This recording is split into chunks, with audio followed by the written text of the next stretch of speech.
Alright, a time for a Amumu game. This will be a low elo game. I'll show you exactly how you can play Amumu in order to win these games very easily. Amumu is a very strong low elo champion. He scales incredibly well. Generally speaking, the best low elo champions are the ones that scale incredibly well. Mid to late game teamfight control, you know, as I've done Master Yi. Amumu is a good example as well. These champions that perform very well to win the team fights by themselves are going to be amazing because it makes the gameplay that you are looking to do relatively straightforward. So yeah, I'll show you how to do that. I'll be facing a Jhin jungle, which, I mean, sure, you know, it's not really something I have to concern myself with. He does, however, pick Jhin at the right time, technically, because I can't do anything against him early game as a Amumu. So if you're gonna pick like something like that in a jungle, doing it against a Amumu makes sense. So fair play to him there, I guess. I know it can jungle. I know it has a very good clear speed, so I'm not gonna like disrespect it outright. Like, don't get me wrong, but it's definitely an unconventional pick, you know.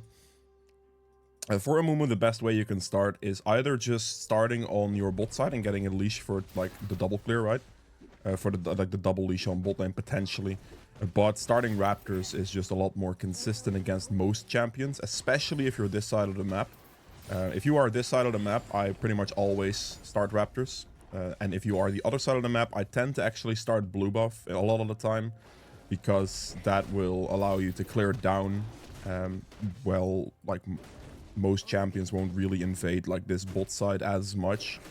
That invade really only comes like higher ELOs, so you don't really have to concern yourself with that for a very long time. So starting there and then just clearing down is a move, or just starting Raptors and then just doing the clear I just did is basically the choices I usually go for with Amumu.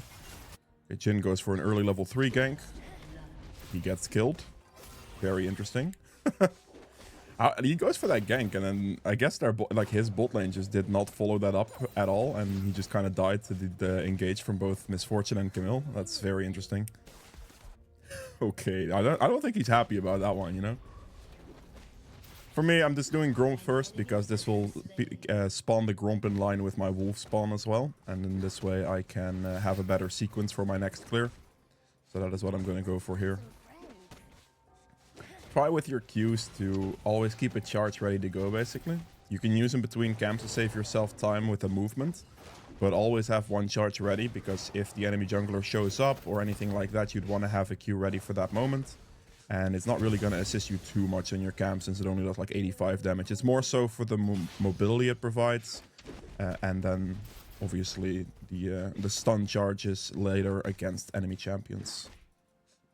Let's get Scuttle here. I don't really have a great gank option. Mid lane is looking very good now, potentially. Cassio doesn't have much mana. Ahri is kind of dead, but because Cassio's mana bar is very low, I might be able to do something here. He doesn't have mana. I tanked the wave here as a Amumu on purpose, by the way, because if you tank the wave, your E cooldown gets lowered. I did not have to flash that. That was actually enough damage to kill. That's my bad for wasting my flash. I did not want to lose the kill there, so I just kind of did it, but she didn't reset, and she didn't get the cannon. Okay. But yeah, I go in there knowing the wave is gonna come in with Amumu here. And because I know the wave is gonna come in, I can tank the wave on purpose, and every single hit you take with your E lowers the cooldown of your E by a second. So because I was tanking a minion wave, I get many hits on me there, and like basically the Cassio just get machine gunned, because my E does 145 damage on like a 1 second cooldown or something ridiculous like that, due to the fact that I was tanking the minion wave. So you saw the minion wave come in, and that's actually an advantage to Amumu. So definitely try to use that as an advantage if you can.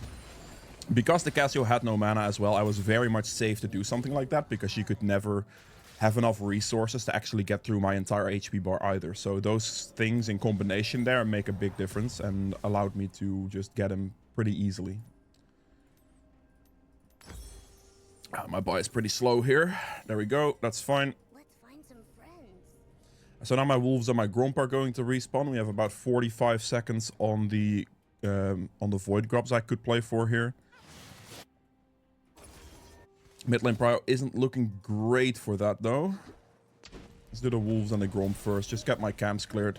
This is like, obviously if I start Raptors, my camps are a little bit different. But as you can see now, because the Wolves respawned out of base and I did my Gromp right after my Wolves, the respawn here is now right after the after the wolves as well, so I don't have to wait for my Gromp either. So I can just have a nice clear here, and then I have about like 10 seconds to walk myself over to the Void Grubs in this situation. If I have a gank option in mid, I might go for that. I could just transition through mid to go get to the Void Grubs, which could be a potential play. Because I hit level 6 here as well. So let's try that. That's fine. Instead of walking like this, I could just walk relatively aggressively. There's a dot in the bush here, so the ward's gone. So I can just kind of walk up, no problem. And we should be good. I don't think this Cassio has flash. So Ari just doesn't go in too early and we should be chilling. Okay, she doesn't go way too early. I'm just going to kill him. He uses his ult on me as well. That's fine. See if I can push the wave fast enough. I think that might be barely in time, but I need to go to the Void Grubs. It's not great. I can't push that extra wave because it just takes too long, and the Void Grubs here are actually pretty high priority. With Amumu, just stand in the middle, auto attack all of them one time, and then just spam E essentially. You want to apply your passive to everything, that's why you auto attack. But as you can see, if you just stand there in the middle, you hit everything, and you're just doing this fairly quickly. Nothing to really worry about. I might be able to go for a top play here. See if this is possible. They don't always instantly respect. Okay, this guy respects it decently. My Aatrox is not moving. I could technically ult here, but the question is Aatrox actually going to do something? I wasn't sure of that, and I'd rather not over-aggress there. If I saw my Aatrox move up faster, or move up at all, really, I probably would have just ulted him outright and just CC-locked him with ult into a Q. But because the Aatrox was extremely slow and my mana pool was getting a little low there, I don't think I would have actually had the damage to kill the Yone, or the mana to kill the Yone. And that's the reason that I decided to just back away off the fight. Because my mana pool was getting low, Aatrox wasn't moving up, and bursting a full HP Yone with like the mana I had left wasn't really gonna work. So that's why I backed off. I do the Krugs into the Raptors first to get the Raptors to respawn a bit more in line with the Krugs, and then I'll just do the red buff as I wait, basically, to go down towards my bot side. I do have the Liandry's in... Actually, I don't. It's actually more gold than I expected. Okay, we just move for the Wolves. Because now this Wolves camp is going to respawn as the Gromp will also respawn, since we're clearing them together, basically. So I could just go for the Wolves now. And then I can go for the Gromp and the blue buff right afterwards. Maybe even the bot scuttle. Let me smite that one real quick. Where is Jhin going to move? We have very good vision. Okay, so just like the consistency of my pathing here is doing work for me. I'm doing very good clear speed like numbers right now as well, right? So we're basically 10 CS per minute, which is kind of crazy. Obviously the extra wave helped. Okay, I do need to go bot lane here because of the Cassio, right? So instead of doing blue, we see the Cassio move down here. So we're just going to show up for them. Hit this, and I don't really want to ult for this guy if I don't have to. I'm just going to ult this guy, hit the Q as well. And maybe that here. No, we're good. That was a bit close. The Cassio is a more beneficial position for me. Camille got every single kill. Just full-on last hit focus, I suppose. I think I could do the scuttle. It's a bit risky, a bit greedy perhaps, because, well, I mean... I'm low HP, right? But I think we can just quickly get that, and then we'll get the blue. Leaving the blue up is much less of a problem than like leaving the Gromp up here, for example, because the blue has a weird respawn sequence anyway, which means that it's kind of like not really in line with the rest of your camps. Whereas if I do wolves, then blue, and then go for the gank, I'll leave my Gromp up for a very long time. And if I do that, then, you know, I'll lose more there, which is not great. Okay, so we go for this item first. I do not have the money to buy Sorks right now, so we're just going to buy a health crystal for now. Now, build-wise, you're going to go Liandry's first item basically all the time now. It is a very strong first item at the moment. The changes they made recently, it just ends up being the best first one. Then after this, you have the choice between two options. And this is either going to be a Sunfire, or you're going to go for Blackfire Torch.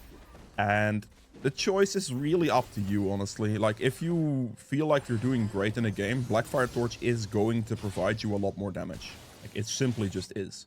So, if you want to do, like, if you're, like, snowballing, if you're doing well, I'd recommend going for the Blackfire Torch, because you don't have to worry about, like, surviving as much.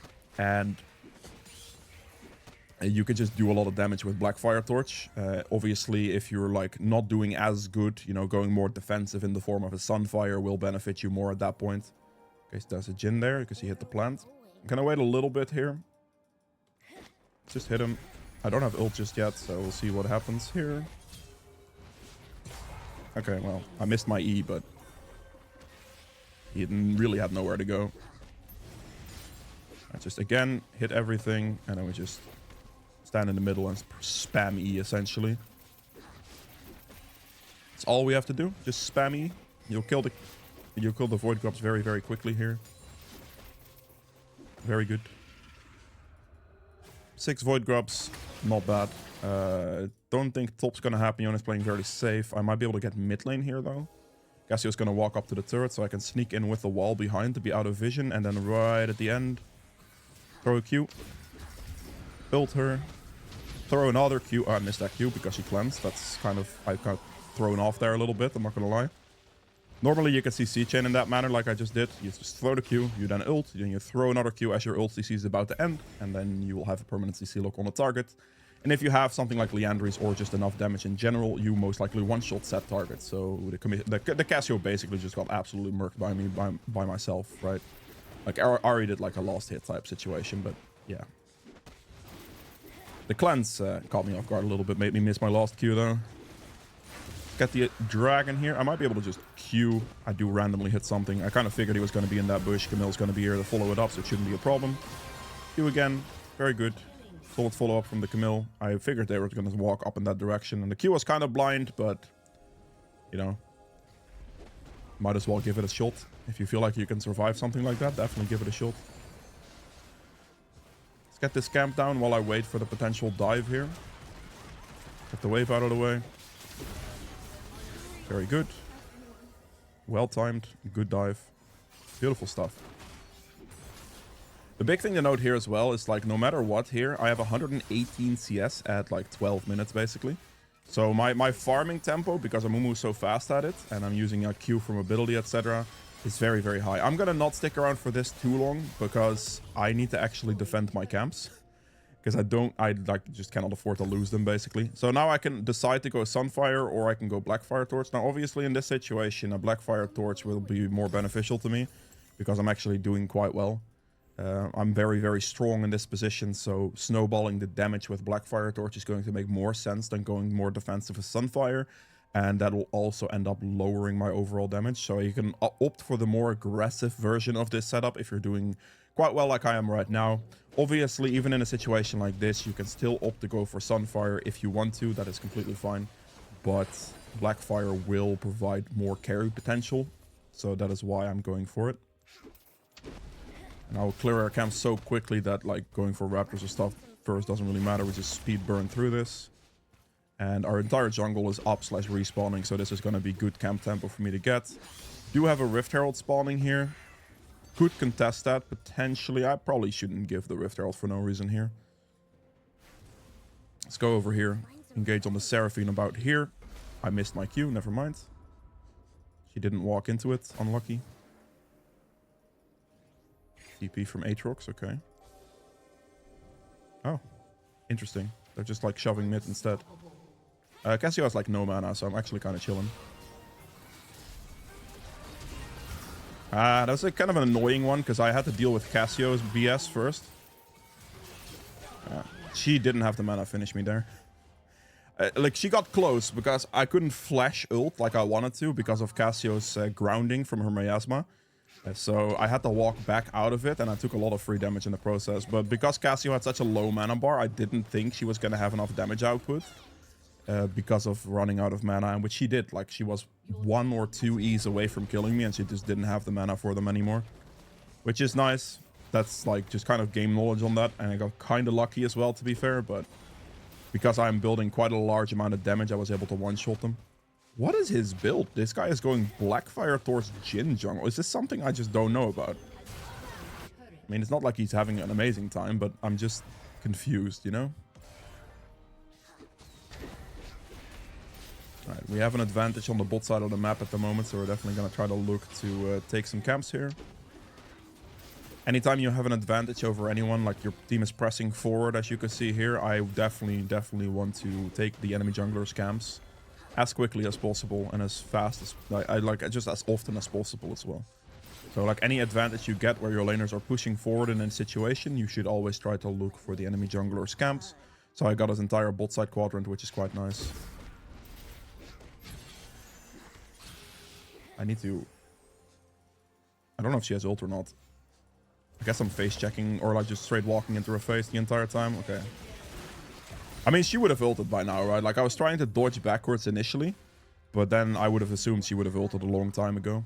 And she didn't. We have 50 seconds on this. Our camps are all respawning once again, so we can just have a nice reset for the Blackfire Torch. And then resistance items kick in. You basically want to go Abyssal Mask and Thornmail, usually speaking. And in this game specifically, I think I'll go Abyssal Mask first, since they have more magic damage. And this is also going to provide me as like a magic penetration item, basically. Because this gives me like the good additional magic resist threat, right? So it reduces their magic resist. And that's going to push my damage through. So if I can have a game where Abyssal Mask looks good, if I'm snowballing, Abyssal Mask generally looks better as well. Because it's basically like a Void Staff for me, because it lowers magic resist. So I'll go Abyssal Mask here. And you're looking like basically your damage items are locked in. Like you have Blackfire Torch, you have Liandry's. If your game is going a little bit worse, you'll have Liandry's and you'll have Sunfire, which is fine as well. And then all you have to do after that, those two items are finished with your Sorks, is just build tank. Just tank items. Abyssal Mask is an amazing tank item, again, for the magic resist threat. But just tank items that fit well. So all I have to do now is I just go Abyssal Mask, and then I'll look for something like a Thornmail, and maybe a Warmox, maybe a Jaksho. You know, stuff like that. That's all I really have to do here. I'll go for Dragon. I leave my Gromp up to do the Dragon here, obviously. Misfortune is waiting for it and everything. Now, another thing you can do very easily on Amumu is going to be a 20-minute Baron. That means you do have to get one person of your team to tank the Baron for you. Because the Baron has a debuff that gives like 50% less damage done to it by the person who is tanking the Baron. And obviously that cannot be you as Amumu, because if it's you, then you're just gonna do like way too little damage, and you're not gonna have the survivability to get through the entire Baron's HP bar. So that is something you do have to keep in mind. Okay, my team is playing fairly aggressive here. Okay, there's no way I reach that fight because they already back away. So I'm just gonna recall right now and get my Abyssal Mask. I will see if I can get one of my teammates to tank the Baron. Maybe the Aatrox. It's going to be relatively difficult if you're duoing with somebody in low elo. Like a support who can just play like a Nautilus or a Leona real quick. Or maybe the top laner, which is the best case scenario. Who can play anything to tank the Baron, really. You can get the Baron down very, very quickly. Maybe even the mid laner. But if solo, just duo with anyone. And even a Janna can... Oh, you're doing Rift... Wait, what? Did my Q just go through the Rift Herald then? I'm confused. But yeah, you can literally duo with anyone and you'll be doing very good Baron damage as long as they can tank it, which is much easier to coordinate than trying to get a random solo queue person to tank the Baron for you, because they most of the time will not understand what is going on, especially in low elo. So we'll see how that turns out. I'll try, but I don't think it's going to be too plausible to do the duo Baron strat here. Alright, let's see if I get to that point.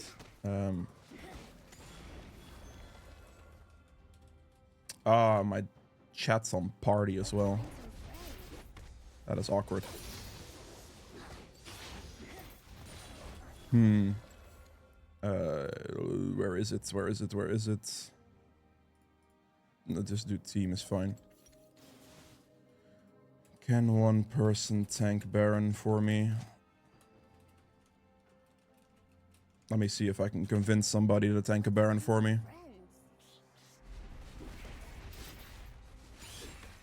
That would be nice. Doesn't really matter who it is.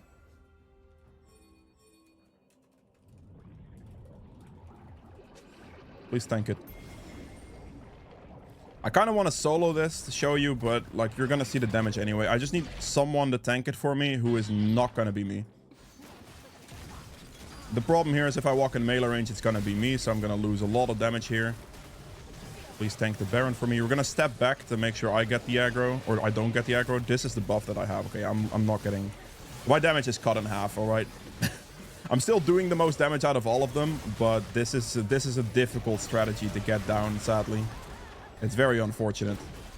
In solo queue, it's going to be incredibly difficult to get people to actually properly tank the Baron for you. That's why it's more of a duo queue strategy. But if you can pull it off, then it's going to be incredibly fast. Baron will die in like less than 15 seconds by just your damage alone. So do keep that in mind. Couldn't really show it to you properly here. You still didn't see me do a large amount of damage. The number you saw ticking on Baron, by the way, is about 1/3 of the damage you actually have. So whatever the number was that you saw ticking on Baron is about 1/3 of the damage I did. He's gonna walk up. I'm just gonna go for it. Let's just hit the Q again. So yeah, it's a tricky one. If you're duoing, it's much easier to actually get something sorted there. But that's just, it is what it is. This doesn't really matter. If you're gonna run, that's actually better for me because diving the turret was more risky. I don't think I actually reach unless I flash, but I cannot be flashing on Amumu. The reason you cannot be flashing on Amumu is because flash is the most is the most valuable skill you have. Flash ult is incredibly overpowered in team fights, and you once you hit like 20 minutes plus, you can never just flash willy-nilly. You have to save your flash for a proper flash ultimate, because that's just gonna win you team fights. And if you do not do this, then it's just gonna be quite bad for you. So always respect that and don't just flash randomly. And you cannot do that. That's how you will lose games basically, because you're not gonna have flash for proper team fights, and it is just going to be much worse for you. Gonna let that bounce by itself, and then we just bounce this one into the turret by hitting the Yasuo as well, so he doesn't get to interrupt me. And then we just ult, we E, and he's dead. We have damage. Oh, there was a minion there. I didn't see this. Okay. Cassio lived because of that, but fair enough. Okay, so now we have the dragon spawning again, so we're just gonna reset, play for the next objective. So again, as I said here, we're gonna go for the Thornmill defensive item right now. Can I find it? There it is. Perfect. And I'll just leave the rest of the money for now. Last item in this slot, you can do several things. One of the good ones is Warmogs, because you have some nice resistances from both of these. So that's going to be pretty tanky, but Warmogs gives you the massive amount of HP on top of the sustainability, which is a big factor. Like, you can go in, do a lot of CC, and then just walk out, and then regenerate all of your health back with Warmogs. That's a good strategy. Warmogs is also an item that can just replace your boots as well.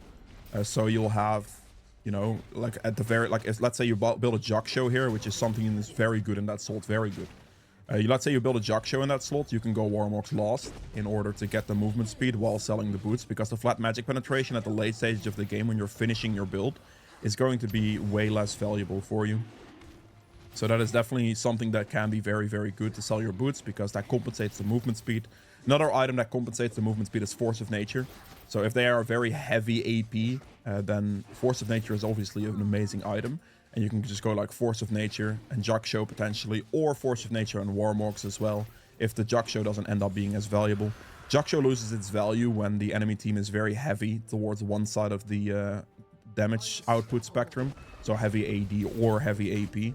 Then Jug Show is going to be less valuable, because the split between the both of them is going to be less valuable, right? So there is that to keep in mind. Amazing items to use here are Warmogs to sell boots, potentially. Force of Nature is great. Those are items you definitely want to be looking for. Frozen Heart can be very valuable as well as an armor item. Randuins as well. Like, you just fit whatever tank items would fit best into set team is generally the way they want to go. I mean, this game is kind of completely over, but I covered most of the important basics when it comes to building and pathing and stuff, so that is the most important thing for me right now. There we go. And that should be about the game. They are just standing there. So yeah, there you are. That is it for this build. If you have any questions at all, be sure to leave those in the comments below, and I will see you guys in game number 2. Actually, I'll see you guys in game number 2.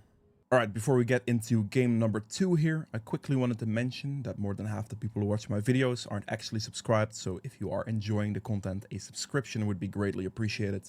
If you are already subscribed, hitting the like button always helps as well for the YouTube algorithm. And yeah, with that being said, I hope you guys enjoy game number 2 as well. All right, it's time for the second game of this video. This is the perfect contrast to the last game, actually. This is going to be nice. Because I'm on the other side of the map now. And I have a very interesting draft situation going on. So, you know, we'll see how that turns out. Garen has no items? What? I'm not sure what's happening. So our team draft is really bad in this situation. We have essentially 4 AP champions and a Smolder. So that is not ideal. That is definitely gonna hurt us in the long run. The other problem with that is that they're mostly pretty much all physical damage as well. So not only are we basically full AP, I can then also not provide my team with a magic penetration from Abyssal Mask because Abyssal Mask magic resist isn't going to be great here. Like, I can still buy it for the magic pen. I probably will for the magic resist threat, so my team actually does more damage. But because it gives magic resist and not armor, I'll be much worse off against the full AD comp as well, basically. Like, obviously I have the Nico. Oh, it's Nico mid lane. Okay, that's actually better for me. I thought it was Nico support. It's Gangplank support. Okay, I'm just confused now. Turret was still there. I'm not going to smite. It's fine. And starting off with W, and as I said, on this side of the map, I like to start blue and just clear it down. Okay, this helps more because that makes magic resist a little bit more viable of a purchase. If it was Nico support, the damage from Nico support would be too negligible to consider really going for Abyssal Mask fairly fast. But against the Nico mid lane, that gets enough gold income to the point where I think it'll be worth to still go for the Abyssal Mask. That does save me a little bit, not gonna lie. So we're going to clear down here. We solo started Raptors here. You can solo start blue as well. Just start W if you're starting blue and start E if you're starting Raptors. But always clearing top down is usually the way I like doing things on Amumu, because it allows you for the most consistent full clears, since bot side invades are a lot more uncommon. So yeah. Just spammy on this camp as well. And again, use your Qs only for mobility between camps, never to actually damage the camp actively. Because that's the biggest time save, and if someone invades you, you want to have one charge ready for it at all times, essentially, so you can use that. Okay, well, I guess things are going well for my team. Armor is definitely going to get ganked here, actually. I should probably ping. I'll ping danger right now. I'll smite here. See some action on bot lane that I might be able to participate in. Smolder is 1 HP, not really recalling, so get some extra clear speed on this and see if I might be able to gank the bot scenario. Okay. I mean, Garen did get a solo kill. Armor is going to have a really bad time against the Garen as the game progresses, because Garen is just going to become tanky enough to the point where it'll be hard. She didn't use that. Oh, nope. That's unfortunate. Good time, dash timing. I timed my CC chain poorly, which allowed me to miss, or made me miss, basically. So fair play.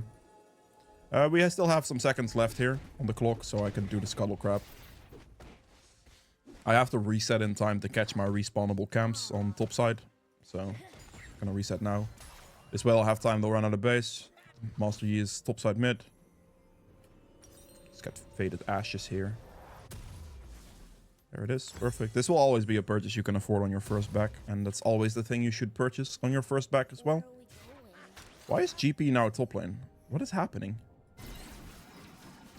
Dude, like, what is going on? Like, just, I don't understand. Why is GP just casually chilling top after dying bot lane? What? What? Okay, well, I see. Very interesting. I can go for the top gank here. It's technically possible, but I'm just expecting GP to leave. Like, I don't understand. What is going on? I guess this is what you get for low elo, but still, damn. It's gonna go for the GP. We're gonna hold our Q as long as possible. We're not gonna use it too early, because we don't have to. There it is. That's the one we want to use it for. Just follow him, auto attack him to death, hit this guy with a Q. And I'm basically just, as you see, when you gank, don't try to max range your Q. Always try to go for a more guaranteed Q hit. That's gonna help you a lot more consistently. That's what I did there. I just walked into a better position, engaged the fight slowly. Did GP just teleport back to top lane as well? Dude, this guy is trolling his team. This guy is absolutely griefing his team. Very, very interesting. I don't know what's happening anymore. Okay, I see. I guess the game is gonna look a little bit better than I was initially anticipating, eh? If GP just played normally, the enemy team would have such a strong chance this game. But because he's just like doing whatever this is, it's just like, what are you doing, man? I guess we'll never know. I'm gonna skip past the Krugs here and just do the Void Grubs instead. And then I can get the Scuttle that spawns on the top side as well. So that should give me more value overall than just the Krugs would give me. So that's why we're going for it. Armor doesn't really have any mana. Again, auto attack all of them one time. And we just start spamming E. Master Yi is showing up. I'm gonna have to smite the first one now, unfortunately, because otherwise he will have a chance at smiting that, and I cannot let that happen. And then we just CC chain him with 2 Qs. And then we'll see if they try to contest us. I don't think they will. I usually don't like smiting the first one, but if he walks up in that manner, I'm just gonna walk at Garen, honestly. I don't know what he's trying, but let's go. Dude, what do you mean? Okay, well, sure. So yeah, like as he walks up like that, I obviously have to smite the first one, otherwise he's just gonna walk up, smite it, and then it's just not gonna be good. The other ones will gain more HP as you do that as well. So I can use that to my advantage, let them regenerate their HP so he can't just smite something and then just kill the Master Yi right afterwards. Now all of our camps are respawning again as the Gromp is respawning, so we can just do a nice sequence down basically and just have a good time. Actually, no, because I did Gromp into a top gank, so it's actually going to delay quite a bit. I'll just clear the Gromp then. We'll see if it lines up with the wolves or not. Spicy dives. Yeah, this GP is absolutely griefing his team. Because, like, Garen was, like, doing somewhat fine in his lane, but the moment GP started going top lane, he started taking Garen's experience, which makes it impossible for Garen to play this game. So not only did he like kind of grief bot lane by just running in and dying, he then also proceeded to hard grief the Garen by taking half of his XP the entire time. And because Garen lost that much XP, he's now level 6 against a nearly level 8 Heimerdinger, or what should be a nearly level 8 Heimerdinger. So that's definitely not a good situation for that top laner. Like that's gonna be a pretty damn struggle, a pretty big struggle to get back from. I'm still playing against a Master Yi who has a lot of scaling potential.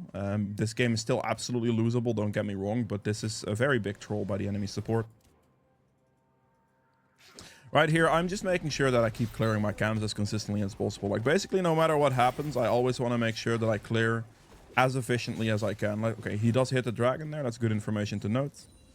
We want to see if we have a little bit of vision there at the end. We want to see if he actually hits the dragon. Let's see if he kites it out of the pit as well. Actually, I should probably just walk at him normally. I have a Liandry, so I'm not too worried about things. That's an interesting flash. He got a little bit scared there. We're just going to focus on hitting the dragon then. Smite with ult and hit the Master Yi at the same time so I can burst both. I step back to make sure that I land my ult there as well. I did get a fresh blue buff, so that means his blue bot side is down, so we're not going to go for that. Yeah, we're like with Liandry's finish, we're not going to let that happen. And we're also not going to like walk away from the dragon. It was relatively low. If he walks back into us, we can just use what I just did, right? And the R will do like 300 damage or smite. So you can smite from like 1200, which is exactly what I did. I smited from like 1100 in that situation. And I was able to get both. Landed on him and smite the dragon at the same time, which is good for me. Now we know that he cleared his bot side, so he's going to be in his top side now. And I do have some double priorities going on in both mid and top lane. So I'm just going to walk into his top side jungle here instead of doing my own top side. This is one of those things you can do as long as you have the priority to do so. Because I did use my ult just now. And I do have to respect it a little bit. Let's see if he's doing red buff. And I can just go for it. He is. Get the smite off. Good day, Master Yi. Do I have to... No. We're good. Fair enough. But yeah, we knew he was going to be top side because his bot side camps were cleared. And we could just go there. Very interesting. I don't actually think he's going to get very far with me here. I'm just going to do the camp. He ignited and ulted me, but he just runs out of damage. So I'm not actually that worried about things. Ignite ult down, 15 seconds on the Void Grubs. So that's definitely something I will be focusing on. As long as you can keep nice objective control, things will be looking pretty good for you. That's how games like this don't go the other way. And like the more objective control you have, the like generally stronger your teammates are going to be. Because obviously like Heimer is doing relatively well because, well, the GP trolled to Garen completely. which made it nearly impossible for Garen to lane, because he's 2 levels down, as you can see, worth of XP.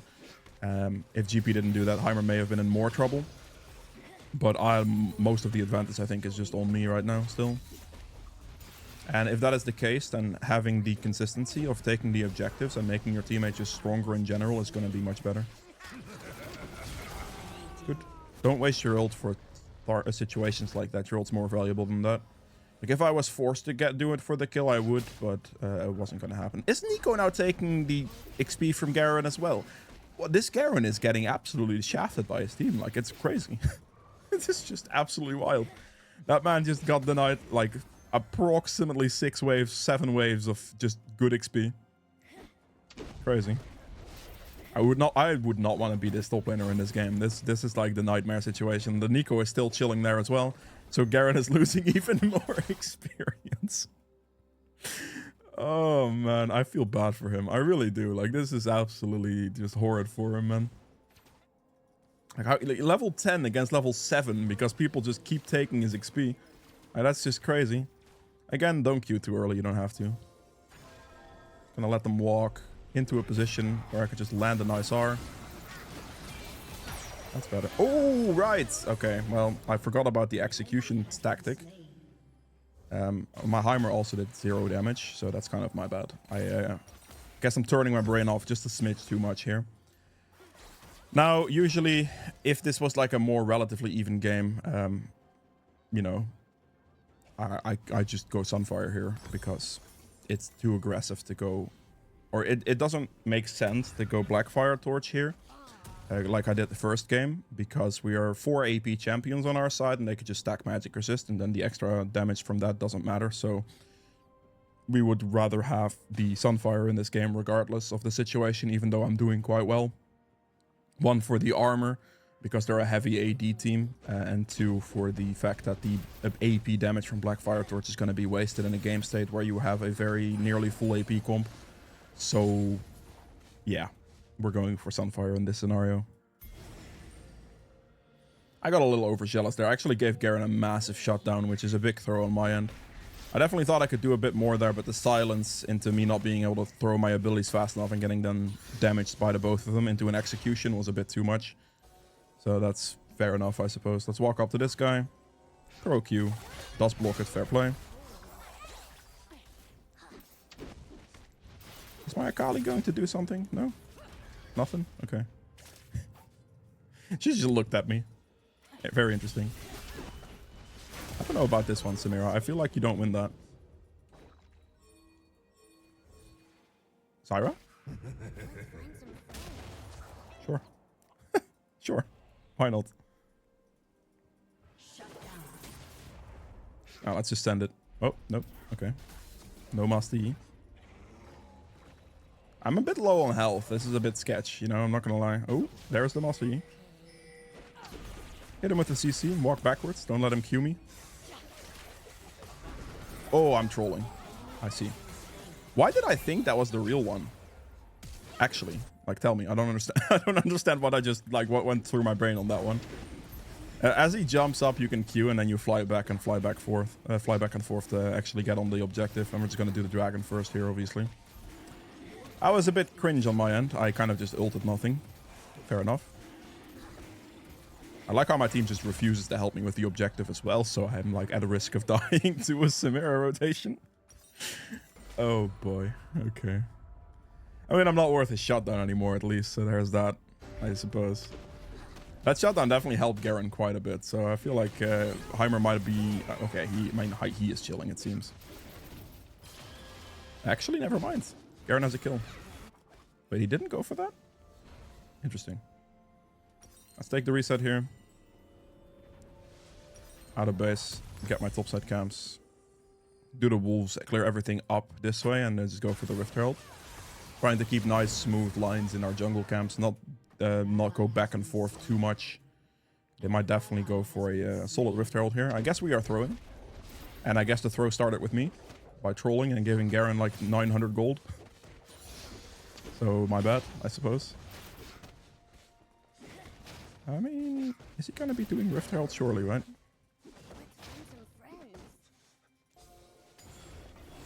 he is doing Rift Herald, okay. It's a bit sketch because I don't have ults. Do I have a smite advantage over him? I do. What? Dude, you are joking me with that. I smited the Nico? Really? Dude, I feel so sad now.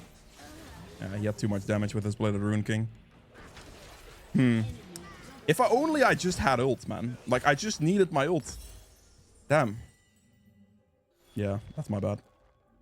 Master Yi has a lot of damage. Like, he has his Bladed Rune King there, and he has his Wuju style. So I wasn't looking too great in that specific scenario. He's not great. It's not great. Alright, let's just get armor. Guess I mostly need armor against that team. I'm probably just gonna go for a... Actually, can I afford that? I cannot afford that. Okay. Oh, it does build out 2 cloth armors as well. Okay, so I should need... I need to stop, like, doing that. I mean, I still got the Rift Herald, which is kind of nice, and I wasn't necessarily worth a shutdown anymore, so that's decent. But... yeah, my ult on cooldown in that situation is not necessarily a fight I can win. Let's see if they overchase, which I think they will. Yeah, okay. That's a bit my bad. I went a bit too aggressive. I should not be disrespecting Master Yi's damage too much either, even though he's, like, not doing that great. Still something I should not be disrespecting too much. Just get this guy down. Very good. Still up 40 CS. Still 2 dragons, 6 void grubs, and a Rift Herald. Ooh, very spicy. Oh, that's a Nico. That's not even a Master Yi. I see. What is that? What did I just do? Dude.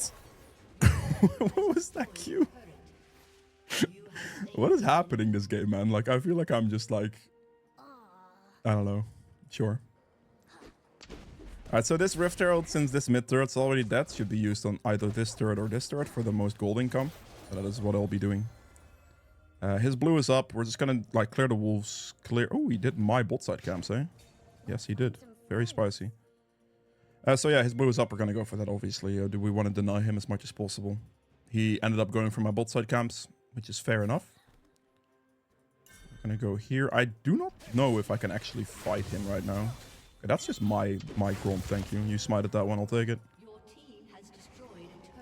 At this point in time, we basically just want to take as many camps from Master Yi as possible to make it pretty much impossible for him to actually play this game. So he cannot get strong to his... Like, he basically needs a Rage Blade, and if he gets the Rage Blade, he's gonna actually be quite strong. Should not be disrespected. Why are we lost hitting my camp again?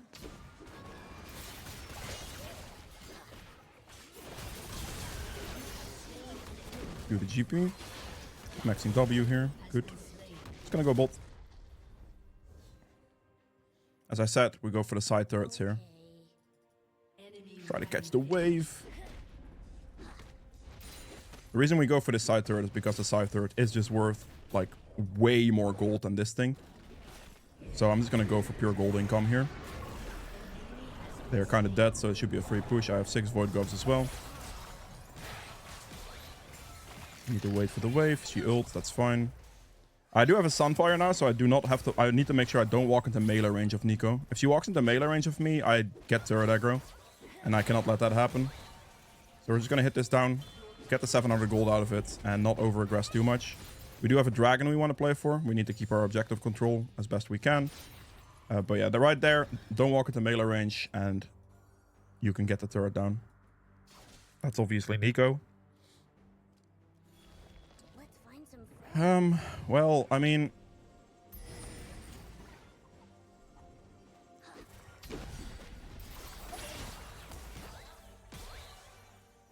I cannot disrespect Samira too much. Okay, I'm getting cut off. Get the Baron recall. Goodbye. Perfect. I guess more armor against that team, eh? All I really have to do is stack a bunch of armor. Because they're not strong. Like, I'm just gonna stack armor into the magic resist item at the end. So I'm gonna go Abyssal Mask at the end for the magic penetration. So we can get damage out of it. But I'm not gonna do it for survivability necessarily. I can just stack armor for that reason. I might even be able to do a Jug Show here, potentially. Definitely an option I can consider. Gonna go for this guy. Hit the ult on both of them as she dashes in. We're chilling. And then we just focus on the objective. We're not going to chase the ADC over the wall because that's just not worth it. Because I'd have to flash for that, and that's just not worth it. Like, flashing is absolutely not worth. I can definitely do a Baron here, by the way. Something I will absolutely look for. I have Zyra and Heimer. This Baron is dead in 2 seconds. This is probably the first time I'll say I'll have less damage output than one of my teammates on Baron. Amumu usually has the most, but like, I have a Zyra. Like, Zyra, Heimer are just crazy. Zyra, like, Heimer not as much because he doesn't have the very best build setup for it. Can you just tank the Baron, please? Thank you. I need to make sure I don't get the damage debuff. She placed her plants very poorly here. She places the plants closer, they get the damage debuff. Now Akali is tanking, which is good. Like, this number is about a third of the damage I do. So I'm racking up damage fast here. This thing is dying. Yeah, that's perfect. Free Baron. That's the thing about Amumu. Like, you really need to, you know, use your damage to your advantage. CC, E. We want to just always try to keep our CC mostly for the Master Yi if possible. Master Yi gets hard countered by just enough CC. He went for Kraken first above going Rage Knife. Oh, Rage Blade, sorry, that's a mistake. Make sure I get my blue as well. I have too much armor for me to actually consider Samira or Garen a threat. So, kind of chilling there. And this is kind of the thing if, like, you build too much of one damage source. Like, they have full AD, we have full AP. If they would just stack magic resist properly, we would have a hard time killing them, you know? Or Garen could go things like Force of Nature would be amazing for him. Now, I will have to say, they don't have the best AP champ or the best magic resist building champions in the game. Because none of them can really afford to go Force of Nature apart from Garen. Not really, you know? So, I mean, he's on hit. We're gonna go for Frozen Heart here. Attack speed reduction. Beautiful. So we have plenty of armor. We're sitting at a nice 285.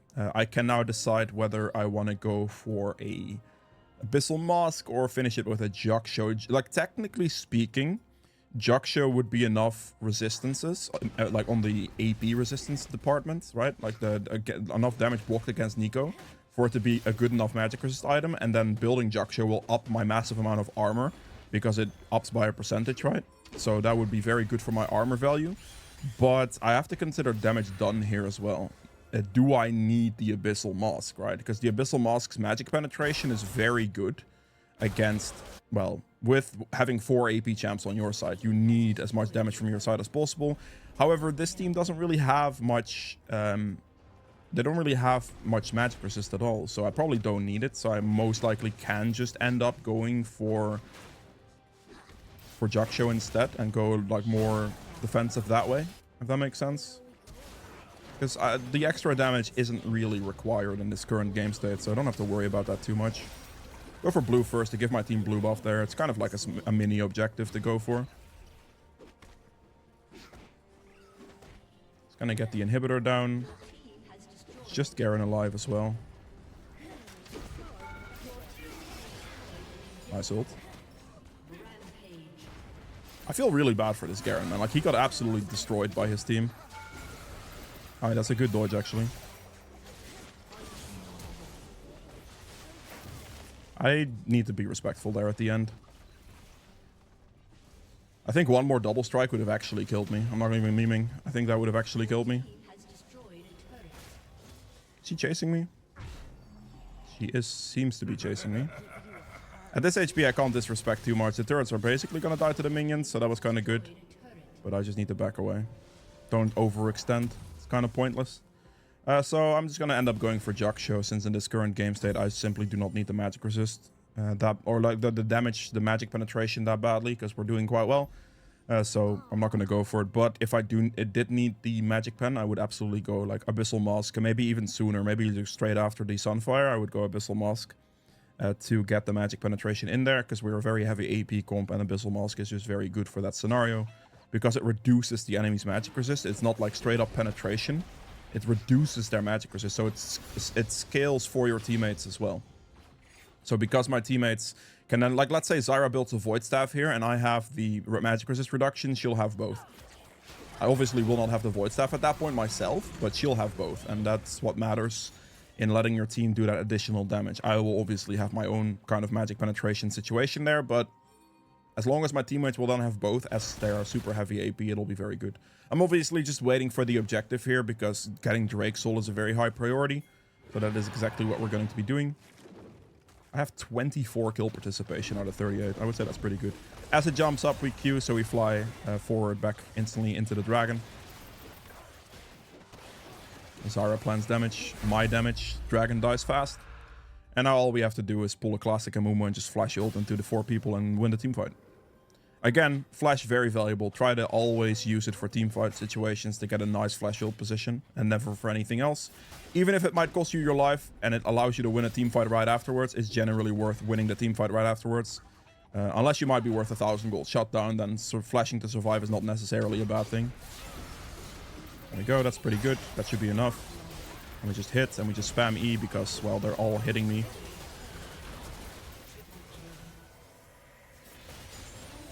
I'm gonna get absolutely executed by Garen ultimate. Am I gonna get a penta? What do you mean? Oh my god, there goes my penta, you rat. Fair enough, whatever. The Jock Show lost item. I hope you guys have enjoyed this video. If you did, make sure to hit the like button below. Helps me quite a bit.